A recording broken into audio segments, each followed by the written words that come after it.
দক্ষিণ চব্বিশ পরগনার গোসাবায় নদীর চর দখলের অভিযোগ। চর দখল করে বেআইনি নির্মাণ হচ্ছে এমনটাই অভিযোগ। স্থানীয় তৃণমূল নেতার বিরুদ্ধে অভিযোগ আসছে। অভিযোগ অস্বীকার করেছেন তৃণমূল নেতা। ম্যানগ্রোভ ধ্বংস করে এই চরে নির্মাণ করা হচ্ছে বেআইনি নির্মাণ, এমনটাই অভিযোগ। প্রসেনজিৎ সর্দার আমাদের প্রতিনিধি রয়েছেন আমাদের সঙ্গে। প্রসেনজিৎ, ঠিক কি জানা যাচ্ছে? পর্যন্ত স্থানীয় সূত্রে যেটা আমরা জানতে পারছি যে এক তৃণমূল নেতা গোসাবার, তিনি গোসাবা থানার সামনেই ম্যানগ্রোভ গাছ কেটে সেখানে একটা অবৈধ নির্মাণের কাজ শুরু করেছেন এবং এই কাজ করার পরেও কিন্তু স্থানীয় বাসিন্দারা অনেকভাবে প্রশাসনকে জানিয়েছে, কিন্তু প্রশাসন কোনো হস্তক্ষেপ করেনি বলে কিন্তু আমরা জানতে পারছি।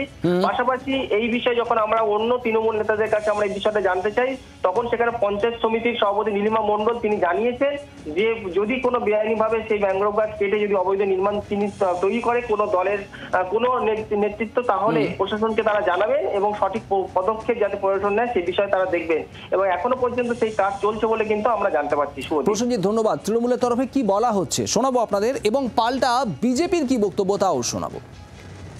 গোসাবা ব্লকের গোসাবা থানার সামনে নদীর চর ভরাট করে ম্যানগ্রোভ অরণ্য নির্বিচারে ছেদন করে স্থানীয় তৃণমূল নেতা অবৈধভাবে সেখানে বিশাল বাড়ি নির্মাণ করছে।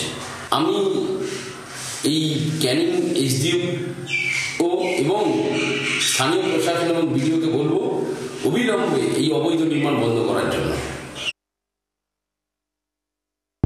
নিশ্চিতভাবে খোঁজ নেব, খোঁজ নিয়ে যদি সঠিক হয় যেটা করণীয় সেটা আমরা নিশ্চিত আমাদের পক্ষ থেকে করবো, আর আমরা পুলিশকে যেটা বলার অবশ্যই করবো। কারণ নেত্রী মমতা ব্যানার্জি যেটা বলেছেন সেটাই আমাদের কাছে শিরোধার্য, যার ফলে এর উপরে কোনো কথা হতে পারে না। আর আমরা কোনো অনৈতিক কাজ তৃণমূল কংগ্রেস দ্বারা কোনোভাবেই হয় না, বসবাতে কোনো অনৈতিক কাজ হবে না। বাংলার আওয়াজ, বাঙালির আবেগ, জি 24 ঘন্টা।